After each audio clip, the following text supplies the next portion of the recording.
O, ngayong araw na to mga kababayan will be the last day. Binigyan na ng ultimatum si Vice President Inday Sara to defend the budget. Kasi po, yung ating budget mga kababayan, sinertify na ng ating Pangulong Bongbong Marcos as urgent. Ayan o, PBBM certifies 2025 budget bill as urgent. Si Inday nag-relax po sa Calaguas sa island sa Camarines Norte. Imbes na i-defend yung kanyang budget, inuna yung pagbulakbol. Tapos nagsinungaling pa na wala daw siya doon sa Calaguas Island, kundi pumunta sa Albay para makipagkita po sa mga mamamayan. Ayan po, sabi dito sa politiko nyo, 6-minute lie. PNP reveals details of Sara Duterte's stay in Calaguas Island. Nakablatter. Hindi man po blinatter. Siyempre, na-monitor ng ating PNP na pumunta doon. Alangan man, hindi alam ng ating PNP. Di ba? But before natin pag-usapan mga kababayan, click subscribe muna dito sa ating YouTube channel and hit the notification bell para lagi po kayong updated sa mga kaganapan dito sa ating bansa. Like and share na rin po ninyo ng ating video at huwag na rin po ninyo na skip yung ating mga commercial ads para tuloy-tuloy lang ang pag-unlad ng Bagong Pilipinas. At itong ating programa mga kababayan, atid sa inyo nitong ating mga sponsors. Firmax Firming and Lifting Cream.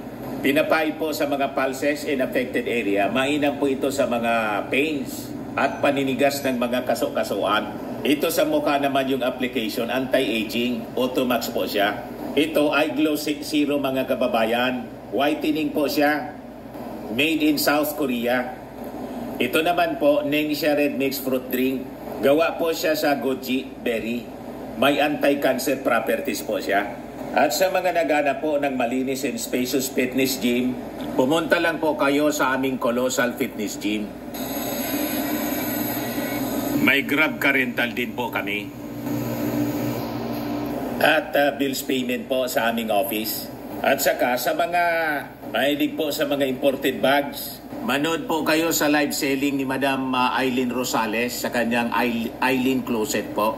Pati mga shoes, ito yung kanya po. Ito yung kanyang page. Kita ninyo, napakagandang mga online selling po siya. Si Madam Aileen Rosales. Cellphone number niya po, 773-798-7816. Ayos pa. Balikan natin mga kababayan yung ating kwento. Booking po si Inday, talagang sinungaling po. Calaguas Island Resort sa Camarines Norte po siya. So sabi dyan, photos don't lie and neither does a police report. Sabi nga natin, yung photos pwedeng i-photoshop ngayong digital age. Pati nga yung video, pulburon video mga kababayan, na fake, na fake. Tapos may i-share ako mamaya sa inyo. Nag-away-away na po yung mga propagandista ng mga nausog. Naglaglaga na po sila sa issue ng pulburon video. I-share ko mamaya po sa inyo. Dito muna tayo sa budget ni Inday po kasi may ultimatum na yung Congress. Sinertify kasi ng ating Pangulong Bongbong Marcos as urgent bill. Si Inday po, problem child. Hindi na nakatulong mga kababayan sa ating bansa. Naging problema pa ng ating mga mamamayan. Naging problema ng ating gobyerno, ng administrasyon ng ating Pangulong Bongbong. O ngayon, yung nirelease na statement po ng Office of the Vice President, hindi man po totoo, nagsinungaling sila. O ito yung unang report, mga kababayan. OBP denies BP Sara on beach trip after missing House debates.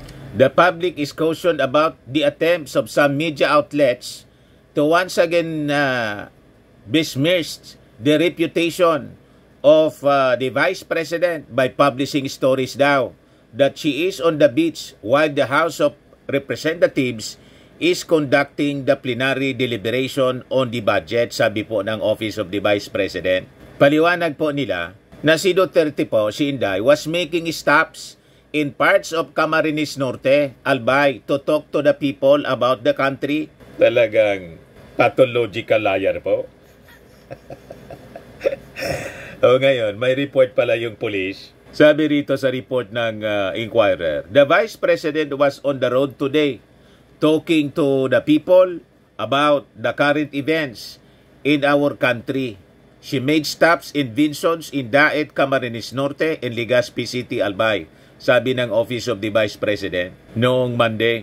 Sabi pa nila, it is quite easy anya to confirm her activities through social media posts of the residents in these areas.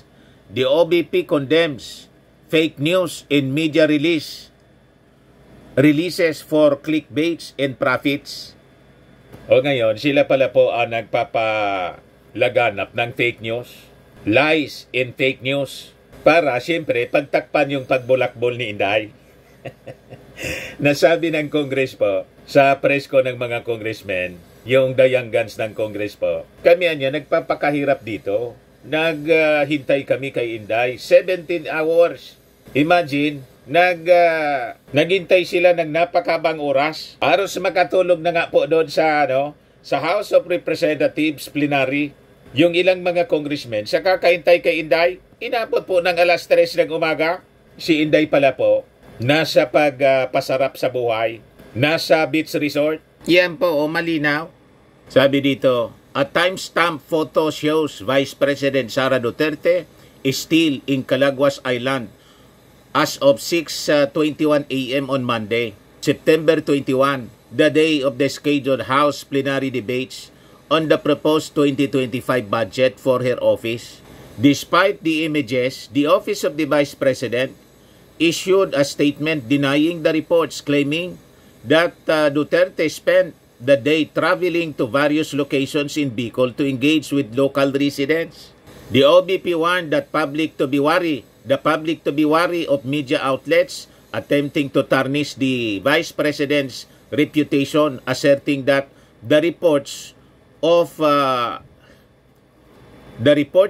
being on a beach trip were false. Kaya sabi ko sa inyo mga kababayan, ang sumisira po ng sarili niya, ang sumisira po si Inday, hindi man po yung mga vloggers na tulad namin or yung mainstream media. Ang sumisira kay Inday, sarili niya. Dahil sa mahilig na magsinungaling mga kababayan, alibasa, sinabi po ni Inday noon, honesty is not her policy. Dapat daw hindi sukatin sa honesty ang mga tumatakbo sa public office. Ganon mga kababayan yung tinuro siguro ng kanyang tatay. Ito po, mga kababayan, malinaw sa picture. Oh. Ang picture ngayon po, may recorded siyang date and time. Yan, September 23, 2024 at 6:21 a.m. A timestamp photo shows Vice President Sara Duterte still in Calaguas Island as of 6:21 on Monday, September 23. Huling-huli po si Inday na nasa Lakwatsa, imbes na nandun sa Congress para i-defend yung kanyang ipaliwanag yung kanyang paggastos ng budget. O ngayon, ito po yung yung sabi dito sa balita, yung ating Pangulong Bongbong, sinertify na yung budget as urgent po. Iyan po mga kababayan. President Marcos has certified the 2025 General Appropriations Bill o GAB as an urgent measure, allowing lawmakers to expedite the passage of the 6.352 trillion national budget on the second and third reading on the same day. Acting Communications Secretary Cesar Chavez confirmed that the President's letter to House Speaker Martin Romualdez was delivered to the House of Representatives kahapon po, September 24. Sa kanyang mensahe po, budget message in July, sabi ng ating Pangulo, kailangan na niya na ma-maintain ang momentum in achieving the country's economic and social transformation as he urged Congress to approve the proposed 2025 national budget. Let us stay on track, sabi ng ating Pangulo, with our agenda for prosperity. Let us not lose the momentum for economic and social transformation ng ating bansa. So sabi ng ating Pangulo, itong budget anya natin was vital in fulfilling the government's duty to the Filipino people, noting that it is anchored on the theme Agenda for Prosperity, fulfilling the needs and aspirations of the Filipino people.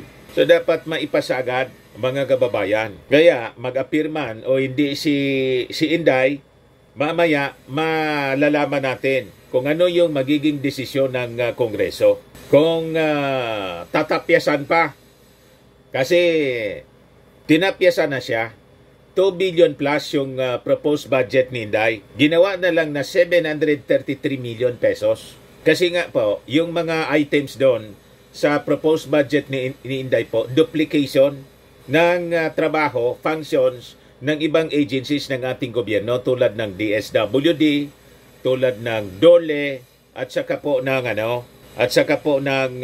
DOH. Pero mas mataas pa rin ito, mga kababayan, kaysa sa naging budget ni Leni Robredo noong 2022. Kaya malabong inaapi ng ating administrasyon si Inday. Nagpapabiktim lang po si Inday.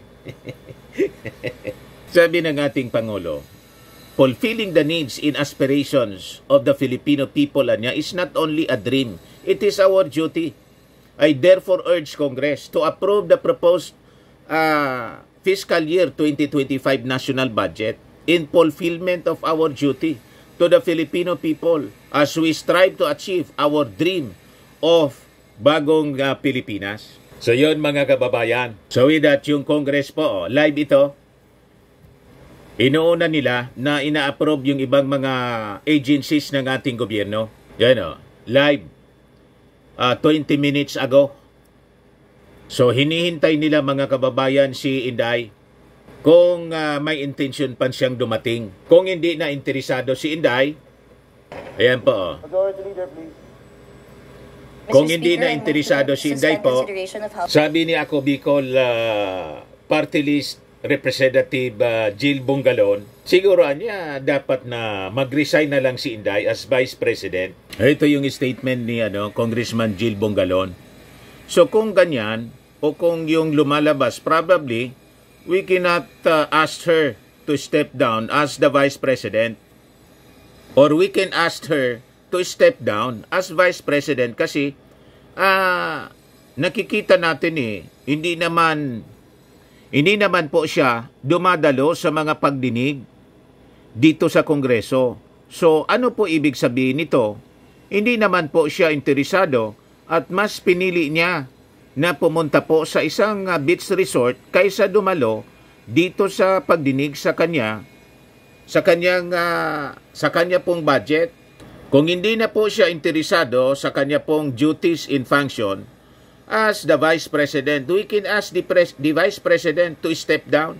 Tama po. So kailangan na siguro na i-intensify natin, mga kababayan, yung pressure kay Inday na mag-resign na lang po. Wala na Naging inutil na po si Inday. Ayaw nang makipagtulungan sa ating pamahalaan. Ayaw nang magtrabaho. Binigyan ng trabaho ng ating Pangulong Bongbong Marcos as Secretary ng DepEd. Ayon, nagkalat lang siya sa DepEd.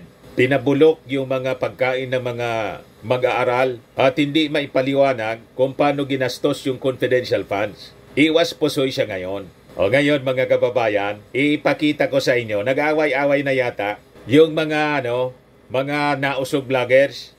Nagkalaglaga na po dahil sa issue ng pulburon video. Ito po, tingnan itong post 20 hours ago. Maharlika Network, I think page ito po ni Maharlika. Sabi sa post niya, Marlon Purificacion, bata ni Vic Rodriguez, ang tunay na gumanap sa pulburon video na nilabas natin, mga palangga. Hindi tinupad ni Vic Rodriguez ang usapan namin. Bagkus, mga palangga, gumagawa pa siya ng alibay na never daw niyang nakitang nagpopulburon ang mamang si Kuting. So ito pala yung yung pinagkuha na model. Ayan pinagpatungan ng muka ni PBBM sa pulburon video. Tukoy na. Tao ni Atty. Vic Rodriguez na sa likod ng maskara ni Bongbong Marcos, edited na pulburon video. Sabi ko sa inyo, pag ang tao po, ang intensyon pera-pera lang, ito po yung aabutin. Sila po magtatrayduran. Money and power ang kanilang objective po. Pag hindi po sila nagkasundo, para mga sindikato, pag hindi po nagkasundo sa hatian, maglalaglagan po sila. O ito na nga po, naglalaglagan na po sila. Nilaglag po ni Maharlika sa kanyang post ngayon, 20 hours ago, si Vic Rodriguez. Ito daw yung pinagpatungan ng muka ni PBBM sa pulburon video kasi hindi daw tumupad si Vic Rodriguez kaya binulgar na niya. Ayan hindi tinupad ni Vic Rodriguez ang usapan namin bagkos mga palangga.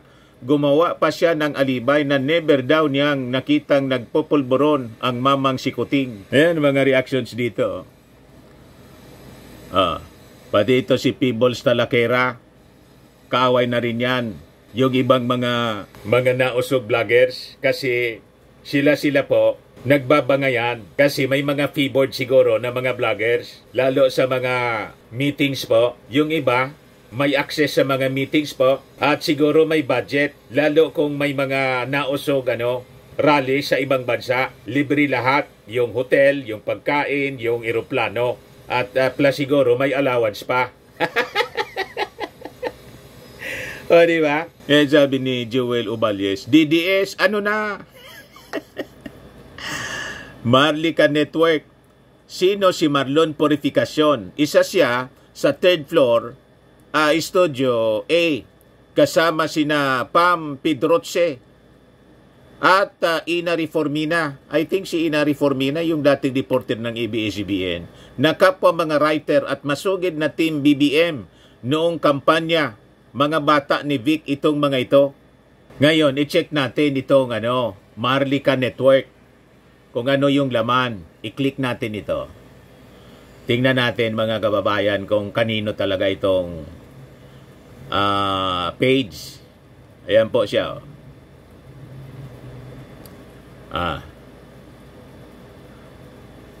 Social Media Agency. Ayan ang post 20 hours ago, mga kababayan. Tapos, yung mga photos po, si Maharlika. Tingnan natin. I-check natin kung authentic itong kay Maharlika. Ayun, may July 10 post. Si Digong, pinopromote yung Kingmaker na ni Vic Rodriguez, libro. Ayan sa kanya nga ito, nagsanib puwersa na ang pinaka-jijimonyong pamilyang kay Maharlika nga itong page, mga kababayan, nagkalaglaga na. Ito nga may post siya dito, July 4. Just bought my copy. Attorney Vic Rodriguez, salamat sa librong ito at paglalahad ng katotohanan kasama ang mga ebidensya. Grabe, first part po pa lang, nakakapigil hininga na, sabi niya. Order your copy. Prinomote pa niya. Mga post niya, mga kababayan. Lahat ito propaganda ni Maharlika. Marami siyang page na pinapakalat kasi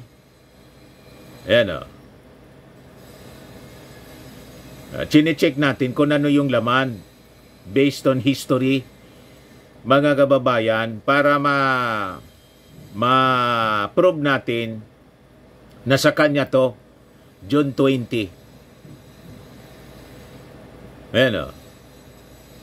Mga propaganda niya. Pabor kay Inday. Pag si Inday Sara ang presidente, dapat ipakulong niya sina Bangag at Bartek. So sa kanya nga ito. So balikan natin, mga kababayan, yung latest na post niya dito sa Maharlika Network na binabanatan na niya si Vic Rodriguez. Nilaglag mga kababayan ni Maharlika si Vic Rodriguez. Marlon Purificacion, bata ni Vic Rodriguez ang tunay na gumanap sa pulburon video na nilabas natin mga palangga. Hindi tinupad ni Vic Rodriguez ang usapan namin, bagkos mga palangga gumagawa na siya ng alibay na never daw niyang nakitang nagpupulburon ang mamang si Kuting. So nagbabanata na sila mga kababayan, nag-aaway na sila. Kasi may usapan siguro at malamang sa malamang ang usapan pag hindi niya babaliktad ako. Ingunguso ko kayo. Inginuso na nga po kasi yung negosasyon nag-fail siguro. Tulad ng dati sumusupport siya sa ating Pangulong Bongbong Marcos. Kahit tingnan ninyo yung history ng kanyang mga vlogging po. May mga parinig muna siya. Kasi nagni-negotiate. Nang hindi mangyari yung kanyang mga parinig at walang makipag-negotiate sa kanya, kinat siya po, mga kababayan, yung lahat ng contacts sa grupong may kaugnayan sa ating Pangulo at sa First Lady po, sa telepono at sa social media siguro po, kinat siya doon. Pati sa GC, doon na po nagsimula na magwala si Maharlika. Alam po ninyo, pag ganyan yung mga tao, I tell you po, peligroso. This is a self-destruction mga kababayan. Nagsi-self-destruct na si Maharlika. Wala nang magtitiwala sa kanya. Kahit sino pang politiko, iiwasan na po itong si Maharlika kasi hindi po mapagkakatiwalaan. Very dangerous siya. Na pag halimbawa, hindi niya nakuha yung kanyang gusto, babaliktad at babaliktad siya. O tingnan ninyo ngayon, pangalawang pagbaliktad niya. You see, mercenaryo po itong si Maharlika. At ang isang mercenary po, ewan ko lang kung anong future mayroon mga kababayan ng isang taong ganyan. Baka pagdating ng oras mga kababayan, gawin siyang sacrificial lamb ng mga kung sinong vested interest mga kababayan. Yan ang nakakalungkot dyan. But sabi nga natin mga kababayan, kung ano yung iyong itinanim, ay siyang iyong aanihin. What you sow, you reap. Nagtanim ka ng mabuti, mabuti yung iyong anihin. Nagtanim ka ng masama, masama rin yung iyong aanihin. O ngayon, ito na yung inaani ni Maharlika mga kababayan. Kaya nagtatraidura na sila po. So ano kayo ngayon, mga followers ni Maharlika, naniniwala pa kayo? At mga DDS sa pulburon video? Kinonfirm na mismo rito na gawa-gawa lang po, fabricated yung video. Di ba? Sila na mismo. Kasi yung mga experts mismo nagsabi, it is manipulated po. Sabi ng India-based experts. Sa mga naghanap ng malinis and spacious fitness gym, pumunta lang po kayo sa aming Colossal Fitness Gym. We also offer Grab Car Rental with our brand new 2023 model ng Toyota Innova. We also accept booking for those who are planning to travel via PAL, Cebu Pacific, and other airline companies, local and international, and bills payment for Meralco Bills, PLDT, Aleco Bills, etc. Ang Colossal Fitness Gym is located at 3rd floor Security Bank Building, Landco Business Park, Legazpi City, Albay.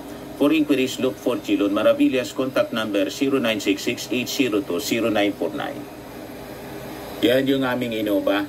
Lagi na pong matao sa amin. Pati mga foreigners po, tingnan ninyo. Mga British tourists sila. Ang lalaki ng katawan na, mga kababayan, nag-gym sa amin. Ito naman po, Indian National. Ito mga mga European sila. Ito naman yung bago naming product na binibenta online, Eye Glow Serum. Whitening po siya galing sa South Korea. Tingnan ninyo yung epekto sa aking anak na architect entrepreneur, Riz Maravillas. For inquiries, look for Riz Maravillas on FB. Ito naman po, Firmax Firming and Lifting Cream. Pinapahid po ito sa mga pulses and affected area. Mahina po ito sa mga pains at paninigas na mga kasukasuan. Ito po, Automax Radiant Serum. Sa mukha naman yung application. Anti-aging po siya. You will look 10 years younger than your age. Sa mga cancer patients naman po, baka lang gusto ninyo itong itry. Nengxia Red Mixed Fruit Drink. Hindi man po siya gamot, food supplement siya. Kaya lang, gawa siya mga kababayan sa goji berry. Yung goji berry may anti-cancer properties. Yung mga inquiries ninyo, dumiritso na lang kayo sa aming messenger sa Facebook para masagot namin agad. Ayos po. Ako po si Dante Maravillas. Bye-bye. God bless.